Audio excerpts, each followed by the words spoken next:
Assalamualaikum warahmatullahi wabarakatuh. Alhamdulillahilladzi hadana li hadza wa ma kunna linahtadiya laula an hadanallah. Asyhadu an la ilaha illallah wahdahu la syarikalah wa asyhadu anna Muhammadan abduhu wa rasuluh. Yang dikasihi Dato' Awang Alik Jeman, Ketua Setiausaha Kementerian, saya gembira mengalu-alukan IGP Datuk Seri Khalid Ismail, berbahagia Tan Sri Ayub Khan Maidin Piche. Piche itu ingatkan saya pemain fullback Singapura, Samad Ali Piche. Ada kaitan? Ada ya.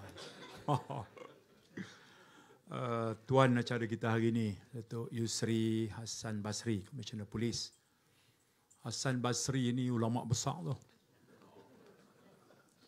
Ada satu kisah Hasan Al-Basri dan Ahnaf bin Qais. Dua-dua ulama hebat. Dia bila baca Quran, dia baca ayat innamal mu'minu lalladzina iza zukirallahu wajilat qulubuhum. Nah, sesungguhnya tanda orang beriman tu bila disebut nama Allah gemetar hatinya. Bila dibaca ayat Allah bertambah keimanannya. Jadi Hasan Al-Basri kata kalau ini tanda orang beriman, sesungguhnya aku belum lagi. Begitu rendah diri, tawaduk, tak rasa dia lebih. Tu Hasan Al-Basri tu. Tu yang dapat nama Yusri Hasan Basri tu. Maknanya hebatlah banding hak Piche tadi kan. Jauh dah. Itu dia. Terima kasih Tok Yusri.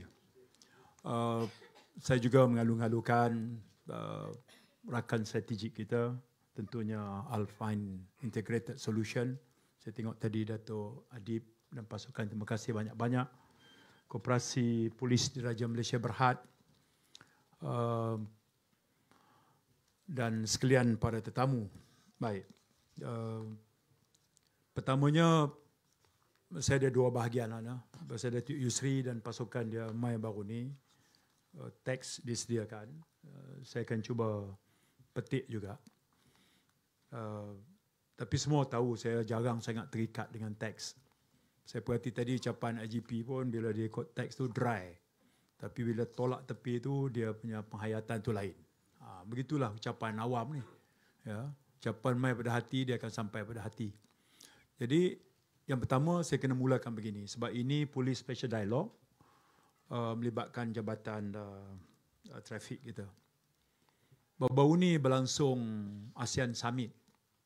Kita terima tetamu daripada ASEAN, kita terima rakan dialog, kita terima juga tetamu kepada Chairman of ASEAN dan bukan calang-calang. Sebahagiannya kita letakkan dalam kategori high risk macam Trump, Premier Lee Chiang, ya, Ramaphosa. Jadi antara komponen penting adalah sumbangan pasukan polis, termasuk peranan besar yang dimainkan oleh Jabatan Trafik. Saya ucapkan selamat, saya ucapkan sukses dan Jabatan Trafik telah menyumbang kepada satu kebanggaan yang bukan sedikit kepada pasukan polis. KDNKA dan pasukan khususnya tentu saja. Saya kebetulan diminta oleh Perdana Menteri sebagai Minister in Attendance to Presiden Trump dan sambut dan hantar balik.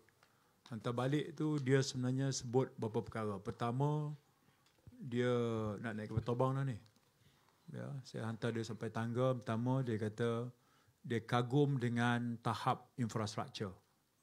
Dia kagum. Dia kata superb infrastructure facilities. Superb. Dia kata amazing people, rakyatnya hebat. Okay. Kemudian great leaders. Okay. Kemudian dia kata sejak semalam dia sampai pukul 10 ni dia naik pula, dia kata dia rasa secure betul, aman dia. Dia semuanya berjalan lancar.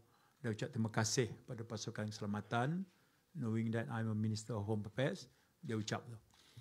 So yang ni saya kena kongsi. Saya lapor pada Jemaah Menteri dan hari ni saya nak kongsi polis keseluruhannya, khusus dengan trafik dan juga KDNKA dan pasukan khusus mereka lah. Geng-geng Suzerin ni lah. Geng-geng mereka ni lah.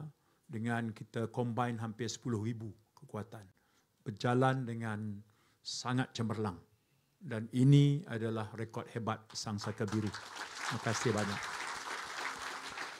Baik. Hadirin yang saya muliakan, ini baru ikut teks. Nah, yang ini kali keempat. Narkotik sudah, CID sudah, komersial sudah. Dan sekarang giliran trafik. Dan saya dari segi tema hari ini, program kita, ucapan yang disiapkan ni dia sangat komprehensif. Sebenarnya saya nak zoom in kepada perkara yang real ajalah. Ya. Baik, taklimat Datuk Yusri dan pasukan daripada saya, dia bagi tahu semualah angka kemalangan, kemudian penyumbang utama motosikal kategori umur, disebabkan oleh sikap, jentera, mesin itu sendiri, struktur jalan raya, itu rukunlah dalam taklimat dia. Tapi cukup untuk memberikan saya gambaran bahawa itu adalah realiti lah. Jalan raya sepatutnya satu yang memberikan kita kemudahan, tetapi ia juga menjadi punca kepada nyawa melayang. Dan antara penyumbang utama adalah soal sikap. Itu yang pertama, attitude, bad behavior. Yang ini isu besar. Ya, sebab itu Datuk Yusri terangkan pada saya bagaimana komponen advokasi itu sememangnya sedia berjalan. Dan saya percaya kalau dirasakan tak cukup, itu harus ditingkatkan. Baik. Yang kedua dari segi law and regulation. Kita rasa memadai. Tapi ingat, dalam pada kita rasa memadai, undang-undang ni dia dinamik. Undang-undang bukan statik. Kalau di sana ada keperluan untuk digubal, ditambah baik, lakukan saja. Bawa. Okey, itu yang kedua, dari segi law and regulation. Setakat sekarang kita rasa memadai, kita boleh uruskan. Undang-undang satu bab. Cabaran berikutnya adalah pelaksanaannya. Sikap pengguna jalan raya ni, selagi dia rasa dia diperhatikan, dia patuh. Ya, itu semua kajian jalan raya begitu, ya, sifat dia. Pemerhati, pengguna ni bila rasa diperhati, omnipresent pasukan polis misalnya, ya, itu pun cukup membantu kepada kepatuhan pengguna jalan raya. Maknanya ada polis, dia nampak polis, dia hati-hati. Tak ada aja, dia buat ini. Itu jelas. Ya, semua kajian mengesahkan begitu. Jadi law and regulation satu bab, tetapi enforcement, penguatkuasaan, omnipresent, itu ikut menyumbang. Baik, ya. Kemudian kalau sudah berlaku pelanggaran, trafik dia boleh berbangga kerana dia antara rekod IP yang paling tinggi, pendakwaan yang tinggi juga, melepasi lah berbanding komersial. Berbanding untuk AMLA bertahun kes dah tak selesai. AMLA, mana? Begitu. Ataupun CID.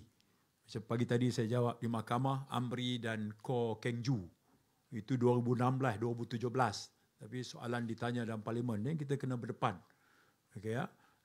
Saya terima kasih Datuk Kumar dan Jabatan Peguam Negara tadi. Saya mudah dalam menjalankan tanggungjawab di peringkat parlimen. Pegawai berikan saya semua maklumat. Saya selama kita pergi ke parlimen and tell the truth. That's it. Tunjukkan bahawa we have nothing to hide. Itu. Alhamdulillah. Datanglah soalan macam mana pun, di pihak backbenchers atau pihak pembangkang, kita jawab. Ya, saya terima kasih Datuk Kumar seawal 8 pagi persiapkan saya tadi dengan Jabatan Peguam Negara, dan itu kita sampai. Dan kawan yang menemani saya di parlimen tadi tengok negara, kita sebut kalau keputusan mahkamahnya begitu, itulah yang kita laksanakan. Okay. Dan itu penting, ya, sebab masyarakat sekarang jauh lebih kritikal. Ya. Kalau dia tanya kenapa mesti buat rayuan, ya, because prinsip of universal justice, ya, yang tertuduh dibawa ke muka pengadilan. Ada hakim bicara, dia ada peluang untuk mengambil peguam. Kemudian perbicaraan terbuka. Kalau dah ada keputusan, kalau mana-mana pihak tak puas hati, dia masih ada lagi proses rayuan. Itu prinsip keadilan sejagat Dia tak boleh sekali satu penghakiman, tak payah lagi buat rayuan. Tidak. So, kita ada basisnya. Ya, kita nak cari kebenaran demi menegakkan keadilan. Kita hormati kedaulatan undang-undang. Kalau itu keputusan mahkamah, yes, we go along with it. Ya. Dan kalau keputusan itu memberi kesan seumpama sehari 10,000 sehingga pihak polis mengemukakan orang yang berkenaan, and then dia sudah ada pertimbangan lain yang mesti diteliti oleh pegawai negara. Dan kita tunjukkan semua. Ya, berbeza kes-kes seperti itu, trafik tak sama. Trafik dia peratusan pendakwaan pun tinggi sebab dia straightforward. Okey ya, trafik. Jadi ini tapi trafik berdepan dengan satu isu lain, tunggakan panggil apa? Compound, denda. 6 bilion lebih. Saya pernah pesan Datuk Yusri dalam satu ucapan bulanan. Kita jangan mewarisi legacy, rekod lama. 6 bilion tu entah sejak tahun bila. Barangkali orang yang kena tu meninggal pun ada dah. Ada dah. Jadi gunakan engine, aplikasi AI. Sekejap ya, berapa jam ya kita boleh proses. Dengan syarat dia ada dalam bentuk soft copy ya. Kalau ada yang tu, percayalah, 2-3 jam aja kita boleh tunjuk daripada 6 bilion kalau nama yang terlibat itu dah ada, masih hidup atau meninggal. Kita boleh compare dengan rekod daftar kematian Jabatan Pendaftaran Negara. And then kita akan tahu exactly 6.6 bilion kah atau jauh lebih kurang dari situ. Jadi kita akan bawa data yang lebih jernih ke depan. Saya ingat yang itu kena buat segera. Dan Pusat Sains Data, ini KSN boleh tolong di pihak KDN. Kita dah ada milestone pun benda-benda itu. Semua tahu di KDN kita nak embrace generative AI. Semalam masa berucap simposium AI dan keselamatan, saya sebut ada buku terbaru ditulis 2025 yang mengupas tentang dua bukti revolusi yang mengubah dunia dari segi kuasa dan ilmu. Pertama, penemuan gunpowder oleh ahli kimia Cina. Dia nak cari ubat bagi panjang umur. Kebetulan dia jumpa serbuk ni, serbuk api ni.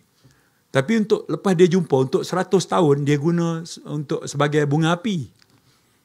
Kemudiannya, ya, 1044 barulah dia guna untuk bahan letupan, artileri, bahan letupan.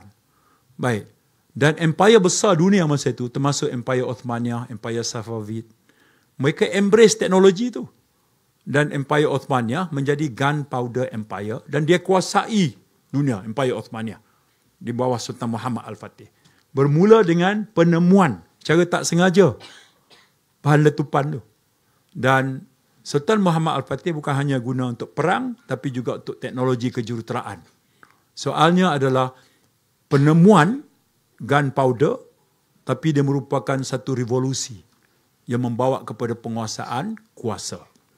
Baik, satu lagi adalah Gutenberg, seorang innovator asal Jerman. Dia buat mesin cetak. Dia buat mesin cetak. Ya. Dan sebelum itu, buku-buku ditulis. Jadi tulis buku, banyak mana saja boleh buat. Tapi bila dia temui mesin cetak, ya, negara-negara Eropah segera embrace, berdesup guna pakainya. Ya. Dan itu membawa kepada revolusi Protestan, revolusi perindustrian, zaman pencerahan Eropah. Baik. Siapa yang tak ikut? Empire Ottomaniyah masa itu. Ya. Sultan Muhammad Al-Fatih barangkali dia faham tu, bila Al-Quran sebut bahawa Tuhan kamu mengajar dengan pena. Dia ingat pakai pen, pakai mesin cetak tak boleh. Barangkali. Dia tak embrace.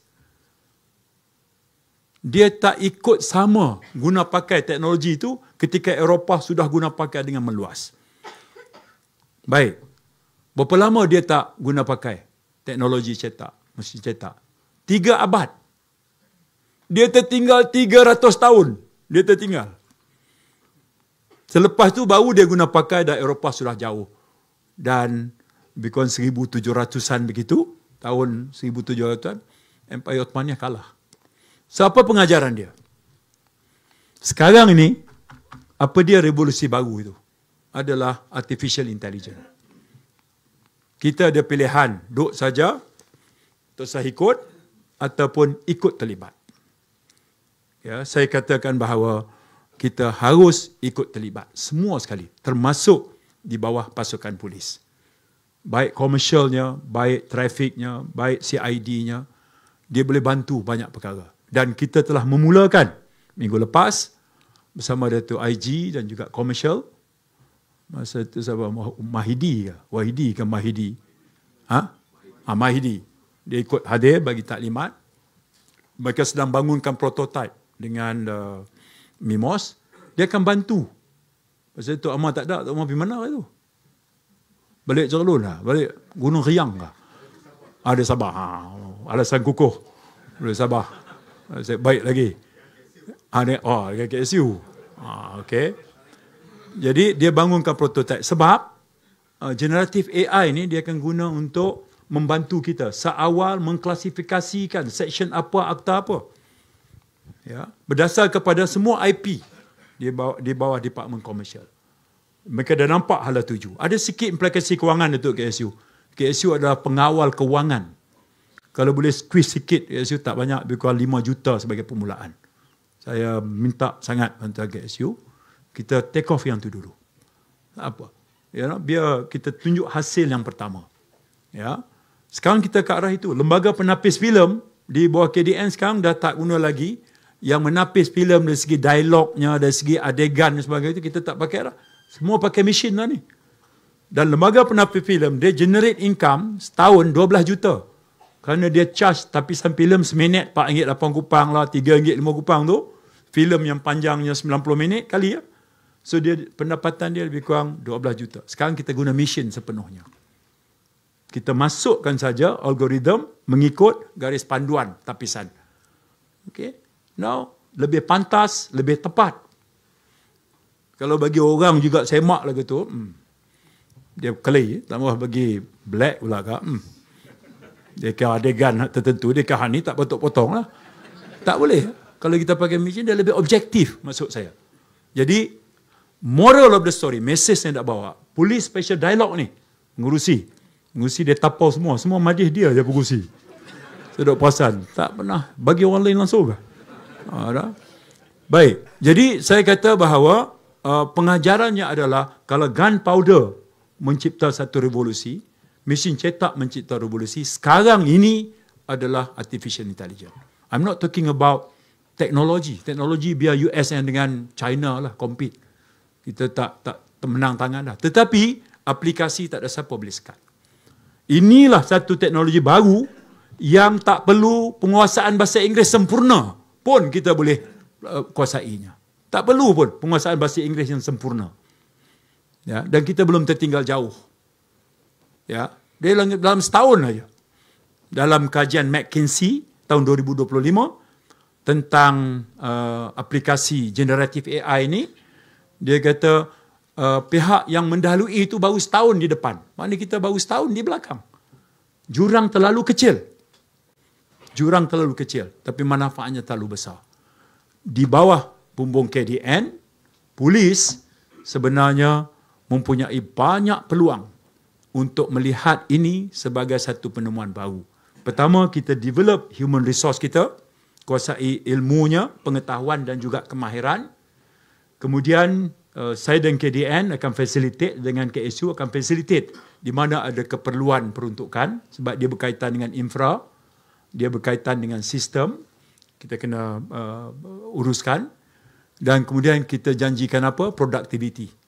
Ya, ketepatan. Ya, yang ini adalah hasil kerja yang sangat penting. Jadi yang itu, Cik Usri, bawah tajuk tak habis urus tu saya olah lagu tu, Cik Usri. Tingkah laku masyarakat saya dah semak dah. Harapan. Jadi lain sekali, terima kasih Syabas, PDRM, GSPT, Alpine, semua tu mesti ada lah kan? Itu semua selesai dah. Jadi itulah ucapan saya. Selain daripada itu, ucapan IGP itu saya anggap dimasuk sebahagian ucapan saya juga. Jadi lengkaplah pengurusi. Jadi terima kasih Datuk Adik yang tak jemu-jemu mendekati kami. Terima kasih banyak. Kita berikan tepukan penghargaan Datuk Adik. Ya. Terima kasih Datuk IG. Datuk IG dia akan berada di conference Interpol. Ada banyak negara Datuk yang melobi untuk undi. Saya dah sampai sebahagiannya datang berjumpa saya. Ada Turkinya, ada China-nya segala macam. Saya percaya Datuk akan buat pertimbangan yang ini baik untuk kita mengambil bahagian dengan lebih efektif. Ya. Itu urusan berbahagia Datuk IG. Semalam Tan Sri Ayub temani saya seminar simposium AI. Saya melawat Tan Sri Ayub. Saya kerap jumpa dia tapi ni 2 minggu dah tak nampak dia. Mari baru nampak balik. Ya, saya pula semalam berada di Langkawi menyertai search and rescue dengan Datuk Azli. Datuk Azli dah ni. Dia balik ke? Semalam dia main ke sini dengan helikopter dengan saya. Dia balik. Datuk Azli tak jemput ke? Oh, tak terlibat. Malam kita buat tinjauan di Langkawi. Saya percaya D3 akan terlibat dari sudut IP-nya. Ya. International media pun ramai semalam menjadi tumpuan dunia juga terhadap insiden itu. Saya ucapkan syabas 177 kekuatan anggota kita, APMM-nya, polisnya, Navy, bomber, APMM, immigration, itu semua kita aktifkan bilik gerakan dan dengan penggunaan teknologi radar dan sebagainya. Semalam saja kita jumpa dekat 5 atau 6 orang tapi dah menjadi mayat lah. Ya. Dan itu satu tragedi yang saya kena bentangkan besok Datuk KSU, laporan awal kepada Mesyuarat Jemaah Menteri. Saya diminta oleh Perdana Menteri untuk sampaikan sebab ini barangkali terlibat dengan organised crime, pemerdagangan manusia, trafficking in person dan segala macam.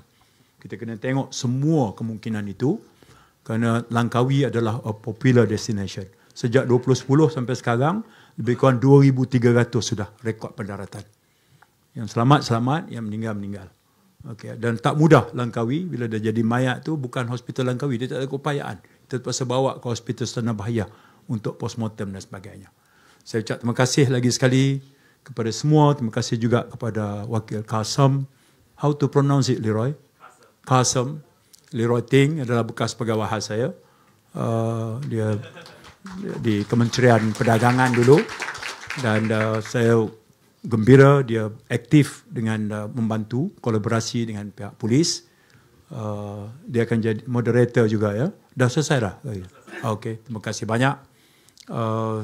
Sekali lagi kepada semua syabas tahniah kepada JSPT. Dia sebut sini ni, syabas tahniah khususnya JSPT. Nampak sangat teks ni dia sediakan lah. Syabas tahniah Datuk Ketua Polis Negara. Barulah betul kan ni JSPT saja. Yang mana ada? Dia punya ayat tu. JSPT, nampak? Tak. Yang kata Datuk Sri tu. Dalam kawan baik tu dia ya. Sekali lagi saya gembira untuk merasmikan program Police Special Dialogue kali keempat pada hari ini. Assalamualaikum warahmatullahi wabarakatuh. Terima kasih Datuk Sri. Masih memohon